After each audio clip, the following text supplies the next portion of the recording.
नमस्कार साथियों, स्वागत है आपका आपके अपने YouTube channel geography bye Anil नागर सर पर। और जैसा कि आपको पता है कि 19 सितंबर से 21 सितंबर तक फोर्थ ग्रेड के एग्ज़ाम चल रहे थे। उन एग्ज़ाम के पेपर आयोग के द्वारा अपनी साइट पर अपलोड कर दिए गए हैं। देर रात इनको अपलोड कर दिया गया था। तो हमने मॉर्निंग जो 19 तारीख की जो मॉर्निंग शिफ्ट का पेपर था उसका सॉल्यूशन अपने चैनल पर डाल दिया है। आज हम बात कर रहे हैं 19 तारीख की इवनिंग शिफ्ट के एग्जाम पेपर पर। और आपको पता है जैसा कि ये चैनल पूरी तरीके से केवल ज्योग्राफी को समर्पित है, तो हम इस वीडियो के अंदर केवल सॉरी इस वीडियो के अंदर केवल और केवल ज्योग्राफी के प्रश्नों पर ही बात करने वाले हैं। तो चलिए आगे बढ़ते हैं। ज्योग्राफी का जो पहला प्रश्न इस एग्जाम के अंदर था वो था क्वेश्चन नंबर 7। और क्वेश्चन नंबर 7 आप देख रहे हैं, भारत के किस राज्य में निर्महल उत्सव मनाया जाता है। ठीक है, पहला जो प्रश्न आपके सामने है वो है भारत के किस राज्य में निर्महल उत्सव मनाया जाता है। तो इसके लिए जो सही आंसर है वो क्या है, तो आपका आंसर होगा बी, त्रिपुरा के अंदर साथियों ये उत्सव मनाया जाता है। इसके बाद नेक्स्ट और अगले प्रश्न की ओर हम लोग बढ़ें तो अगला प्रश्न है 11 नंबर पर। और 11 नंबर पर प्रश्न है, जनवरी 2025 में पार्वती और कालीसिंध चंबल पूर्वी राजस्थान नहर परियोजना लिंक परियोजना का नाम बदलकर क्या कर दिया गया है। तो साथियों इस परियोजना का नाम बदलकर रामजल सेतु लिंक परियोजना कर दिया गया है। क्या कर दिया गया है, तो इसके लिए सही आंसर रहने वाला है ए। नेक्स्ट और अगला प्रश्न है वो है 12 नंबर पर। और 12वां जो प्रश्न है वो है, राजस्थान राज्य बजट 2025-26 के अनुसार किस स्थान पर एक खिलौना पार्क टॉय पार्क स्थापित किया जाएगा। तो साथियों टॉय पार्क की जो घोषणा की गई है वो कोटा जिले में की गई है। कहां पर की गई है, कोटा जिले में की गई है। नेक्स्ट और अगले प्रश्न की ओर हम लोग बढ़ते हैं। तो प्रश्न संख्या 24 कौन सा है, प्रश्न संख्या 24 आप देख सकते हो, राजस्थान में केंद्रीय शुष्क अनुसंधान केंद्र काजरी का मुख्यालय कहाँ पर है। तो आपको पता है काजरी का मुख्यालय जोधपुर के अंदर है। इसका सही आंसर रहने वाला है बी। चलिए आगे बढ़ते हैं अगले प्रश्न की ओर। और प्रश्न संख्या 40, ठीक है ना। नेक्स्ट और अगला प्रश्न है वो है 40 नंबर पर ज्योग्राफी का। और प्रश्न है, कोटा बूंदी झालावाड़ और बारां क्षेत्र में प्रमुख रूप से बोली जाने वाली भाषा क्या कहलाती है। तो साथियों इसे हम हाड़ौती का पठार इसी वजह से बोलते हैं क्योंकि इस क्षेत्र में बोले जाने वाली प्रमुख जो भाषा है वो कौन सी है, हाड़ौती है। चलिए अगले प्रश्न की ओर हम लोग बढ़ते हैं। तो प्रश्न संख्या 41 और 41 में है, कोटा डोरिया साड़ी का एक अन्य नाम क्या है। तो इसे कोटा डोरिया या कोटा मसूरिया के नाम से जाना जाता है। किसके नाम से जाना जाता है, कोटा मसूरिया के नाम से। तो प्रश्न का आंसर हो जाएगा आपका डी। नेक्स्ट और अगले प्रश्न की ओर हम लोग बढ़ते हैं। तो अगला प्रश्न आता है हमारे पास 19-1। प्रश्न संख्या 91 पर बात की जाए तो 91 नंबर पर जो प्रश्न है वो है, इंदिरा गांधी नहर निम्नलिखित में से किस स्थान से होकर निकलती है। तो आपको पता है इंदिरा गांधी नहर का जो उद्गम होता है या इसको जो निकाला गया है वो सतलुज नदी पर पंजाब के हरिके बैराज नामक स्थान पर बांध बनाकर निकाला गया है। तो इसका सही आंसर रहने वाला है डी। नेक्स्ट और अगला प्रश्न 92 नंबर पर, राजस्थान में निम्नलिखित में से कौन सी खारे पानी की झील है। तो पिछोला, जयसमंद और बड़ी झील ये सब मीठे पानी की है, जबकि पचपदरा आपको पता है ये खारे पानी की झील है। तो सही आंसर हो जाएगा आपका सी। नेक्स्ट और अगला प्रश्न है 93, राजस्थान में बीसलपुर प्रमुख सिंचाई परियोजना निम्नलिखित में से किस नदी पर स्थित है। तो बीसलपुर प्रोजेक्ट आपको पता है बनास नदी पर स्थित है। इस पर है, ये राजस्थान की सबसे बड़ी पेयजल परियोजनाओं में से एक है। नेक्स्ट और अगले प्रश्न की ओर हम लोग बढ़े तो 94 नंबर पर आप देख सकते हो, भारत की कुल जनगणना में भारत की कुल जनगणना में राजस्थान की कुल जनसंख्या का लगभग कितनी प्रतिशत जनसंख्या ग्रामीण क्षेत्र में निवास करती है? सिंपल सा प्रश्न है, राजस्थान की कितनी परसेंट जनसंख्या है जो ग्रामीण क्षेत्र में पाई जाती है या निवास करती है? तो आपका आंसर होगा 75%, यानी सही आंसर हो जाएगा बी। अगला प्रश्न है, प्रश्न संख्या अगला है, जयपुर जिले के 95 नंबर पर जयपुर जिले के सांगानेर क्षेत्र के निकट बांडी नदी पर कौन सा बांध बनाया गया है? साथियों, इसके लिए जो सही आंसर होगा वो होगा नेवता बांध।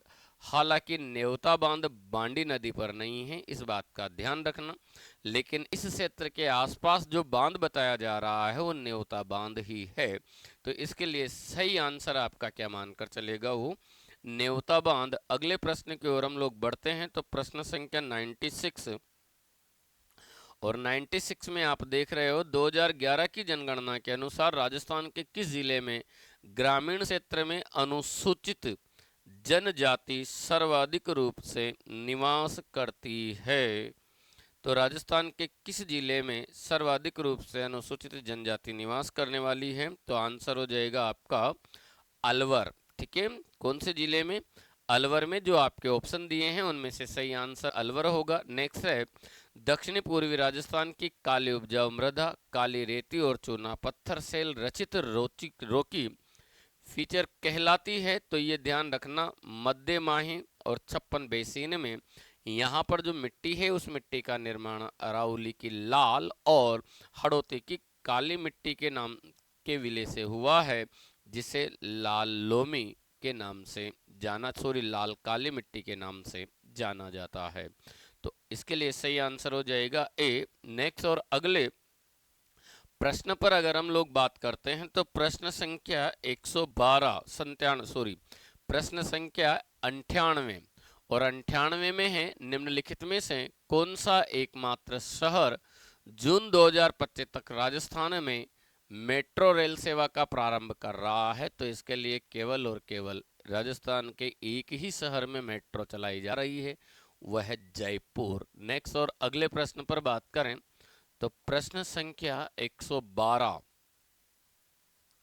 प्रश्न संख्या 112 और प्रश्न संख्या 112 है, देखते हैं, 102। प्रश्न संख्या क्या है? 102, और 2 में क्या है कि राजस्थान वन नीति 2023 के अनुसार राजस्थान राज्य में वन क्षेत्र कितना है? तो आपको पता है राजस्थान में 9.60% भाग पर वन पाए गए हैं, तो इसके लिए सही आंसर हो जाएगा डी।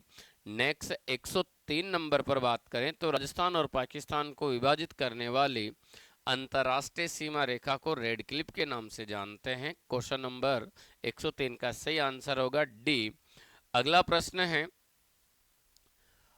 भारत का कौन सा निम्नलिखित राज्य राजस्थान के साथ अपनी सीमा नहीं बनाता? तो राजस्थान के साथ महाराष्ट्र सीमा नहीं बनाता, पंजाब 89 के साथ उत्तर प्रदेश भी बनाता है, और 877 के साथ उत्तर प्रदेश, हरियाणा 1262 किलोमीटर के साथ। महाराष्ट्र कोई अंतर्राज्यीय सीमा राजस्थान के साथ नहीं बनाता। अगला प्रश्न है, राजस्थान के निम्नलिखित पहाड़ियों में से कौन सी सबसे ऊंची है? तो साथियों, इनमें से सबसे ऊंचा जो शिखर है वो जरगा पर्वत, जिसकी ऊंचाई लगभग 1500 और ये जो जरगा पर्वत है ये कहाँ पर रहने वाला है? उदयपुर के अंदर है। कहाँ पर है? तो सही आंसर हो जाएगा डी। प्रश्न संख्या 106, रेगिस्तानी मिट्टी के बारे में निम्नलिखित में से कौन सा कथन गलत है? तो गलत कथन का आपको चुनाव करना है। पहला है, इसकी उर्वरता कम होती है, बिल्कुल सही है, रेतीली मिट्टी की उर्वरता शक्ति कम होती है। बी है, राजस्थान के पश्चिमी भागों में इस प्रकार की मिट्टी का प्रतिशत अधिक होता है, ये भी बिल्कुल सत्य है, राजस्थान के पश्चिमी भाग में रेतीली मिट्टी, बलुई मिट्टी सर्वाधिक पाई जाती है। अगला प्रश्न, अगला ऑप्शन है, इस प्रकार की मिट्टी की जलधारण क्षमता अधिक होती है, गलत साथियों, तो ये इसके लिए सही हो जाएगा। रेतीली मिट्टी के अंदर मृदा कणों का आकार मोटा होता है, और मोटा होने के कारण ध्यान रखना इसकी जलधारण करने की क्षमता कम होती है। नेक्स्ट है, रेत कणों के बीच बड़े छिद्रों के कारण इसमें जल निकासी अच्छी होती है। सही बात है। तो यहाँ पर गलत जो कथन है वो सी है। अगले प्रश्न की ओर हम लोग बढ़ते हैं। तो प्रश्न संख्या 107, राजस्थान में कमरों को ठंडा और प्राकृतिक रूप से सुगंधित रखने के लिए पारंपरिक रूप से इस्तेमाल की जाने वाली जो घास है वो है खसघास। कौन सी है? खसघास, जिसका उपयोग शराब और इत्र बनाने में भी किया जाता है। ठीक है, शरबत, शराब नहीं, शरबत और इत्र बनाने में भी किया जाता है। ठीक है, शराब तो महुआ से बनाई जाती है हमारे राजस्थान में, जिसे मावड़ी के नाम से जानते हैं। अगला प्रश्न है, निम्नलिखित में से कौन सा एक अधिगम है जिसमें राज्य वन विभाग वन संरक्षण प्राकृतिक संसाधन प्रबंधन में स्थानीय वनवासी समुदायों का समर्थन करता है? तो उसे बोला जाता है स्व स्थानीय संरक्षण। साथियों, वन्य जीवों के संरक्षण की दो पद्धतियां होती है, इन सिटू और एक्स सिटू, है ना। तो जिसे बोला जाता है बाह्य स्थानीय और स्व स्थानीय। ठीक है, इन सिटू और एक्स सिटू। ठीक है, तो यहाँ पर सही आंसर क्या हो जाएगा? स्व स्थानीय। आगे बढ़ते हैं अगले प्रश्न की ओर। राजस्थान में जैसलमेर जिले का अधिकांश भाग किस प्रकार की जलवायु क्षेत्र में आता है? तो शुष्क जलवायु के अंदर आता है। राजस्थान के अधिकांश जैसलमेर जिले में पूरी तरीके से शुष्क जलवायु पाई जाती है। अगला प्रश्न है, निम्नलिखित में से कौन सी नदी चंबल नदी की सहायक नदी नहीं है? तो चंबल की सहायक नदी कौन सी नहीं है? जवाई नदी। कौन सी नहीं है साथियों? जवाई नदी। पार्वती, काली सिंध और बनास चंबल की सहायक नदियां हैं। तो सही आंसर हो जाएगा सी।